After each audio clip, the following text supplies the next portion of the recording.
Welcome to the State Farm Postgame Show. And welcome inside our studios, ready to wrap up what has happened so far in Week 4 of the National Football League, and it's more of a continuation for the Washington Commanders and Jaden Daniels. Cleveland Browns at the Washington Commanders. Jaden Daniels, outstanding young rookie quarterback, setting up in the pocket, throwing deep to DME Brown. He takes it in from 41-yard touchdown. Brown fans are embarrassed, put the sacks on, and why not? 34-13. That is not a good year so far. Deshaun Watson more than likely will have to be sat out. Well, Jaden Daniels won't. 238 yards, a passing touchdown, 82 rushing yards, a fourth straight win, and an interview with Pam. Jaden, I walked by a fan who said, we got us a football team. A lot of hope here in this area. Tell me what it means to you. It means a lot to go out there every Sunday, be able to battle through adversity. I mean, we didn't play the cleanest game as an offense, but we still got room to grow, but I love how we finished. Over 30 points in this one, too. Tell me what the next gear looks like if we're doing this already. Got to go back and watch the film. Like I said, we didn't play the cleanest game, but all glory to God for getting us the win, allowing us to go out there and persevere. Congratulations. Thank you. We'll talk more about Daniels in a moment, but how about Buffalo at Houston? Buffalo Bills at to Houston, Texas. Nico Collins left the game, ruled out with a hamstring injury. Third quarter, 4th and 5. Allen looking for Coleman, 49-yard touchdown. Turn on the speed, pick up the blocks. There it is. Good effort by Coleman. We got a ball game, 2017 at this point. Houston on top of the Buffalo Bills in final seconds. Kaimi Fairburn, 59 yards away. It is good. And the Texans in those H-Town uniforms win it. I'm loving you big time right now. That was going to be our secret there. You told everybody all about it. Him, Kurt. All right, here. How we talk about this Washington team. They won 4 games all of last year. Right now they're 4-1 in the first 5 games of the season. Jaden Daniels, I thought this would be the biggest test of the year for him. And obviously, he passed with flying colors. Their run game and getting the 2 running backs back this week. Robinson was questionable. He came in. They ran the football. It sets up the passing game for them. And I think the big thing is the defense. 2 weeks in a row now they've played well. That's you say to yourself, with a head coach like that, this defense has got to come around. And there's some young guys back there. And they've come around. Well, defense has some talent. I mean, they've had Jonathan Allen, some guys like that who've been to Pro Bowls, who've made some big plays for them. 7 sacks today. I mean, you can't ask for much more from a defense than that. But I'm impressed just with Washington overall as a team. I'm just harassing Deshaun Watson. He couldn't get anything going, to the point where we all did sit here and go, maybe they should pull Watson out and, give him a reset. That's what I want to call it, a reset, because the mistakes were many. And they were made because Washington defense put a lot of pressure on him. And they are, in my opinion, the best team in the NFC East. I don't think anybody will argue with that. And they're winning in like a dominating fashion. It's not squeaking by. It's actually putting together drives, putting together defensive plays, and just dominating on both sides of the ball. Starts with the quarterback. Yep. Yeah, when you're winning like that, and you're winning like decisively by a touchdown or 2 touchdowns or 3 touchdowns, everything's firing on all cylinders as an offense and as a team and on the defense side of the ball too. And that's what the Washington Commanders are doing. They're going out there, they're playing together as a team, and everyone is on the same page. And that energy that Jaden Daniels brings to the building is definitely giving them a spark week in and week out. Well, if you give a defense a good offense and you give them a lead, then they all of a sudden, they're a good defense, then they start getting pretty hyped up, pretty jacked up. Hey, we got somebody. Yeah, I got some people who put some points on the board. I get the rushed passer, don't have to take on double T's on the run blocks and all those things, save my body. I'm going to make sure they don't score so we can continue to rush the passer. The question would be, as Kurt said, do you put Watson down now? He has not played well since he's been in Cleveland. Simply has not played well. I don't want to put him down. I'd want to sit him. Yeah, I was thinking the same thing. That was a little harsh. I know what you meant. I know what you meant, Terry, okay? You'd give him a chance to kind of regroup, and I think for him, I look at him and we look at how he was in Houston and the player that he was, which is why he ended up and got that contract in Cleveland. They weren't paying him on the hopes of what he could be. They paid him on what they saw that he could do. And right now, it's a little mystery as to why he can't get back to that level. And I don't know what the disconnect is there. At some point, maybe he does need to sit down and have a reset. And you have a guy behind him who's shown that he can do some things, Jameis Winston, and put him in there. Maybe Deshaun Watson gets a minute, gets back out there and fulfills whatever we hope he can. Sometimes, listen, when I was playing, I got benched. You got benched? I mean, it was a bunch. I got benched a bunch. And sometimes you finally just find that something inside of you that gets you over that hump. And while he had it early, he lost it in Cleveland. And I'm seriously thinking, well, go ahead and sit him. Go ahead and sit him. And then even though you got a lot of money invested in it. You know what? Athletes are famous, great athletes are famous for compartmentalizing things. He's had a lot going on in his life. Hey, talk about resetting.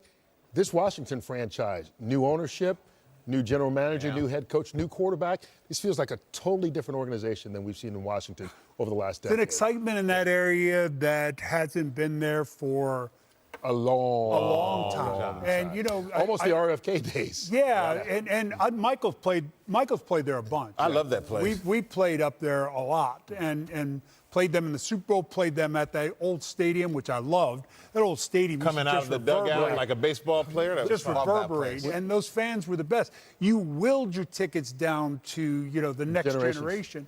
You know, now it's... Maybe we'll see the Hogs back. No, I don't think so. Yeah, maybe we will. I mean, it was fun. I mean, there'll probably be some hogs. I'm talking about up in the bleachers. No, I know what I know. All it takes is when we come back, we'll talk about another rookie quarterback whose offense is on a roll. The Bears. He got a little help from home as DJ Moore had a big day against his old team. And it was an AFC East slugfest in Foxborough between the Dolphins and Patriots, at least on the scoreboard. We'll get to the highlights of those. And inside the locker rooms of some of the winning teams, Dan Marino celebrating with the Dolphins. More on that when we come back.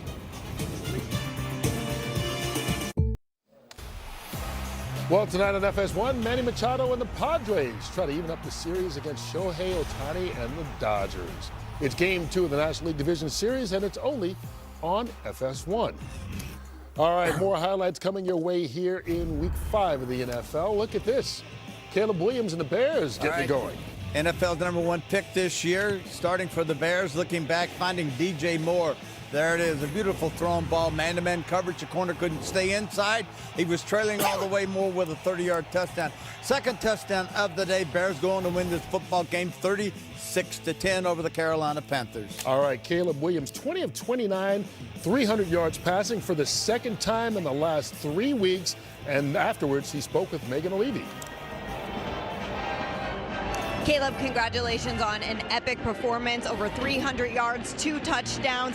You got a lot of praise from your coaches and your teammates about how you're continuing to put it together each week. What was the difference maker today? Yeah, I think the constant mindset of just keep growing, keep going. I've said many times the NFL is hard to win in. It's hard to be, you know, a good player, a great player. And so, you know, to be able to keep going, even though obviously I've had games where I didn't like, games that, you know, I would say that are uncharacteristic, you know, to keep going, the moments that I've had, and the guys that are around me, they've been special for me. You know, their encouragement, my teammates and all their encouragement, my teammates and how they play defense, offense, special teams, you know, when the offense isn't going and things like that. And then today, all of us just kind of putting it together. It's hard to win games in the NFL, and, you know, we did a good job today. A lot of different offensive weapons today that were able to help this team be successful. The defense also played well. It was a lot of complimentary football. And Coach said the goal was to get a fast start. You guys were able to do that. How do you keep this momentum going? Yeah, obviously you have this moment. You enjoy the win. But there's a lot that we need to build off. We had a few penalties late in the game that could possibly give that team momentum. You know, there's different things that we've been correcting, you know, throughout the weeks. But obviously we have a lot of work to go. But obviously, like I said, to get a win like this, and that margin of scoring, it's not an offensive thing, it's not a defensive thing, it's not a special teams thing. It's all of us, you know, playing well together, like you said. Absolutely. Well, congratulations on this one. Thank you so much for your time. Thank you. Thanks.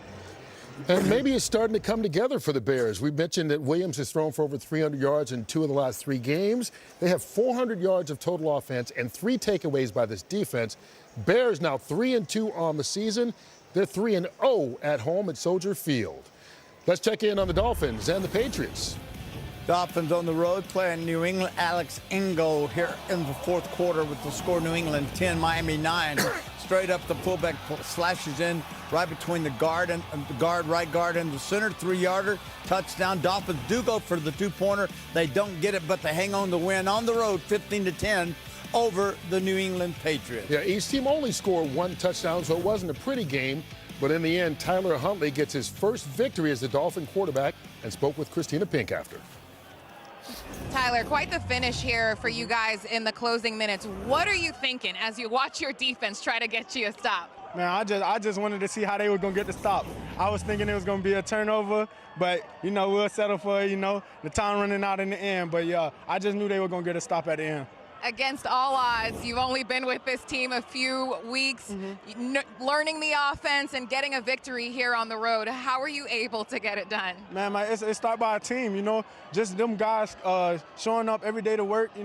When the players call, they lining up where they need to be and getting to where they need to be. And I just trust it. I trust Coach, and then we just continue to pour in. This is just a stepping stool for us to keep it going. All right, congratulations. Yeah, thank you. Y'all have a good one.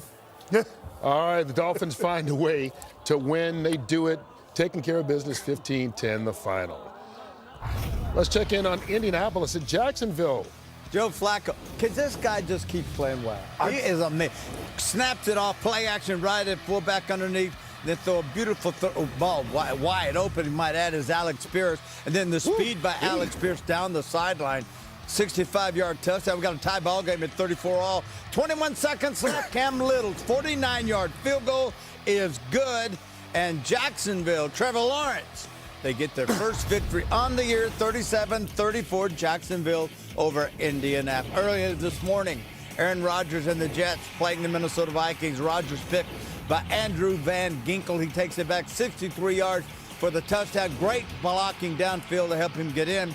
Vikings up 10-0 at this point. And then with under a minute to go, Aaron Rodgers, third interception on the day, something we've never, ever said about Aaron Rodgers, at least this guy hasn't.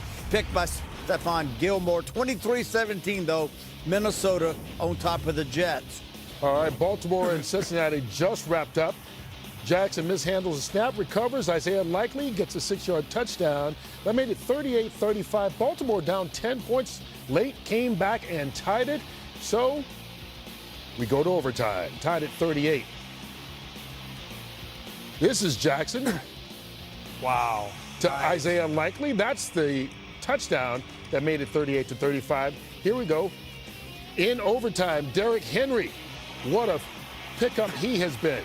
51 yards. This is after Cincinnati missed a field goal that would have won it.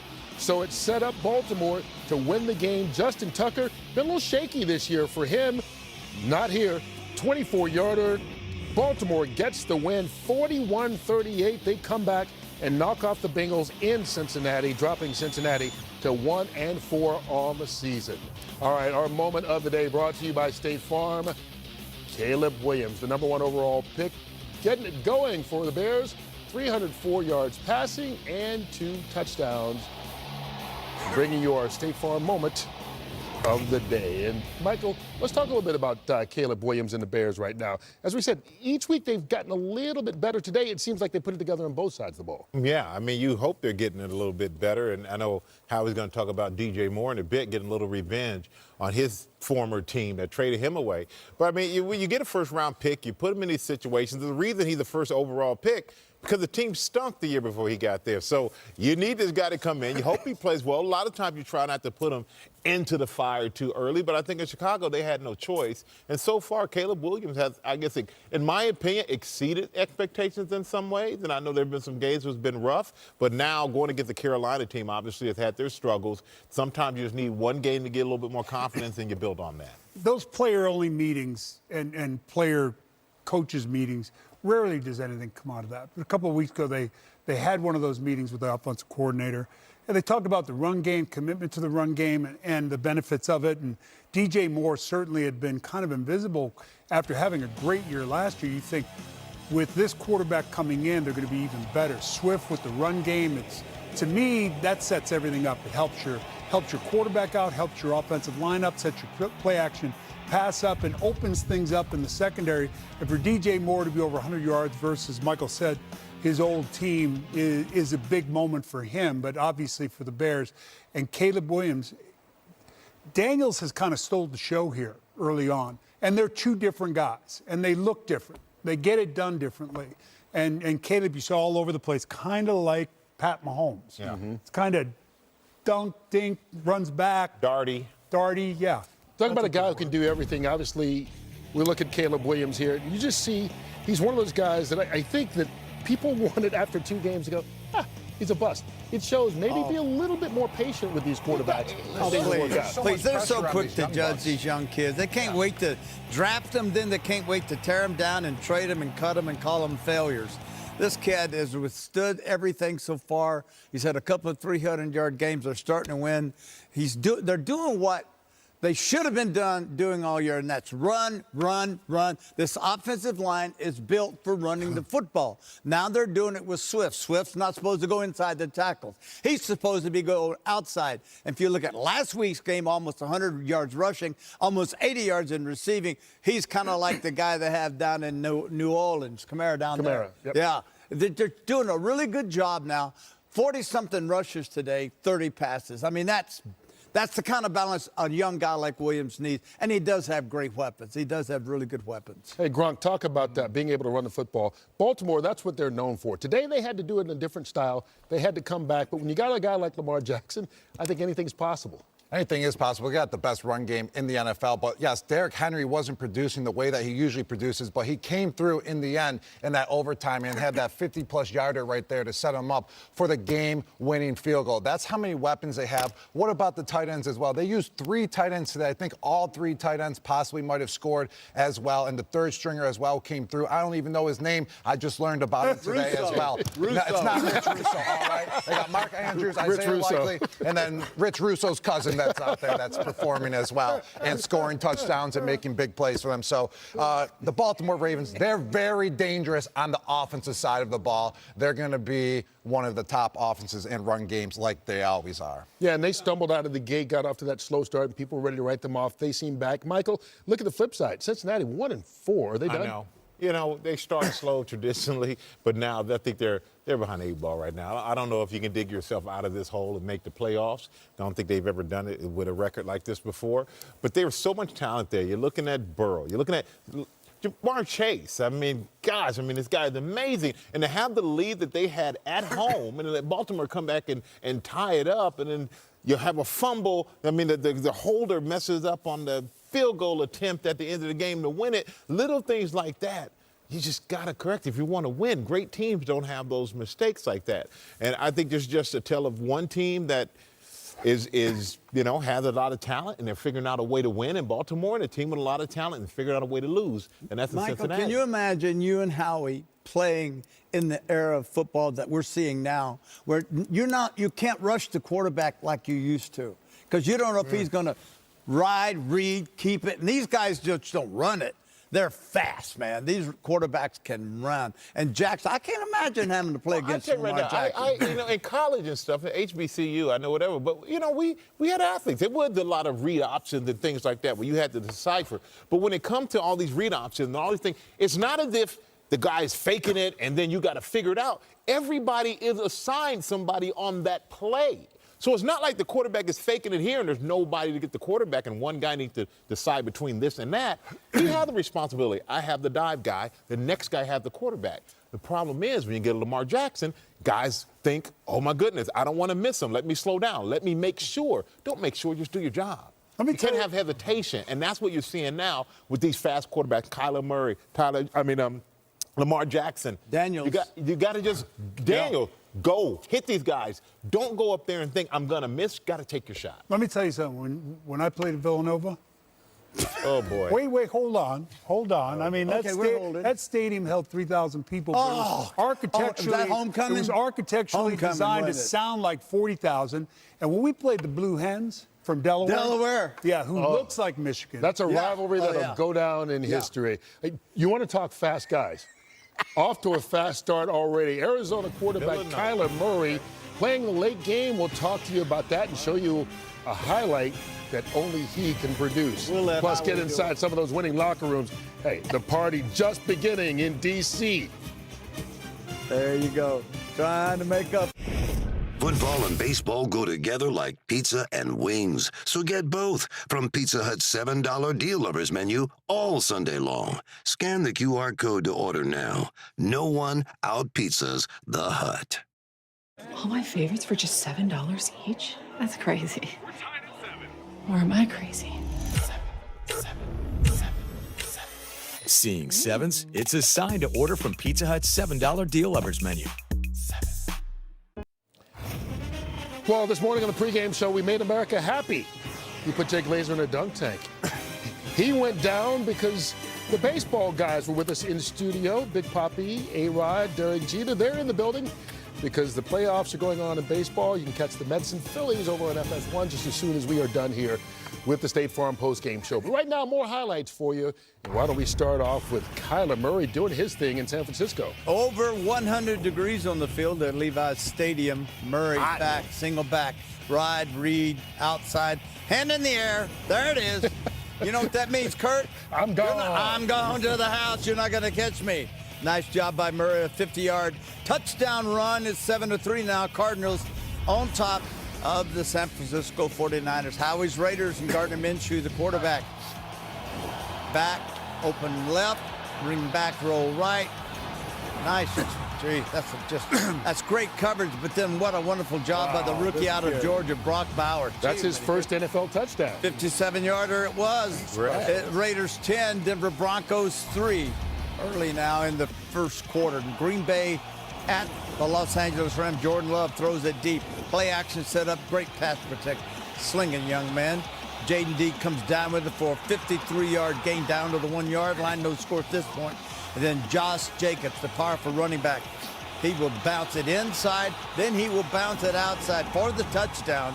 Green Bay Packers on the road. 7-0 over the Los Angeles Rams. And the Giants are out in Seattle where it is scoreless early on. By the way, San Francisco just got a touchdown. George Kittle scoring as they take a 10-7 lead over Arizona. All right, before we wrap things up, let's get inside some of the winning locker rooms so far in Week 5. Gotta stack wins, baby. Let's go. Family on 3, 1, 2, 3. Everybody. Hey, really good job with the all together, right? All together, awesome job, right? Complementary football, right? Offense, right? Defense, working together with special teams, right? And you saw what that can be. Now, let me tell you this. We're going to look at that tape, and there's going to be some items we need to clean up. All right? So we'll enjoy this performance. We'll look at this performance to what? To improve. To improve with a neutral eye. Make sense?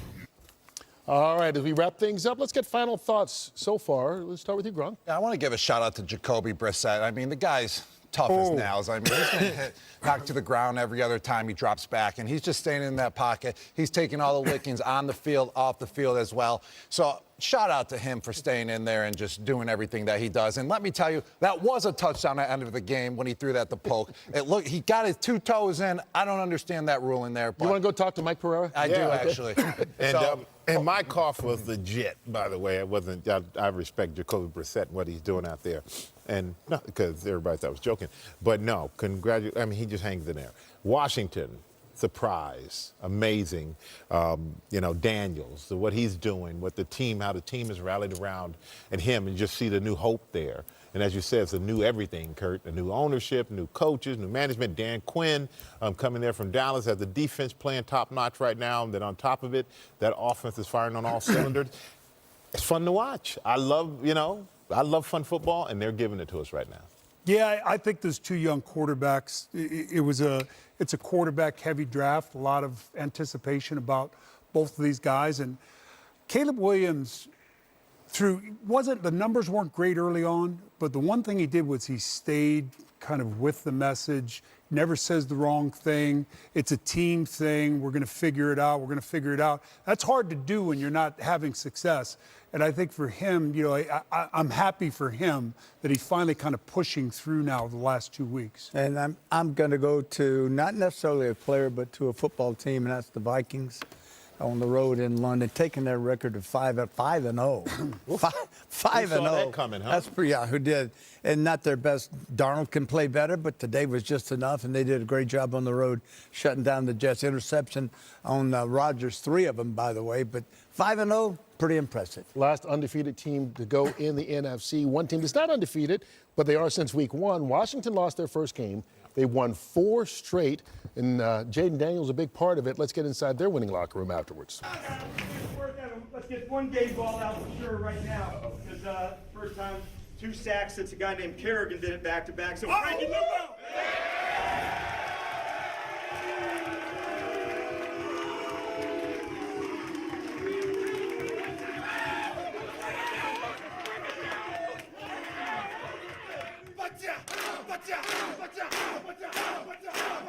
From away.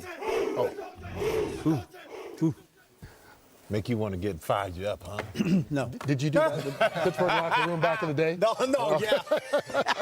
That'll do it for us on the State Farm Postgame Show and our coverage here in Week 5. We'll see you with the pregame show next Sunday. In the meantime, head on over to FS1, where the baseball playoffs are going on right now. Good one. Here's your play of the day, brought to you by Chevy. Williams, Moore, end zone. He's got it. Touchdown. Fox Sports thanks you for watching this presentation of the National Football League. For NFL news and highlights, go to NFL.com.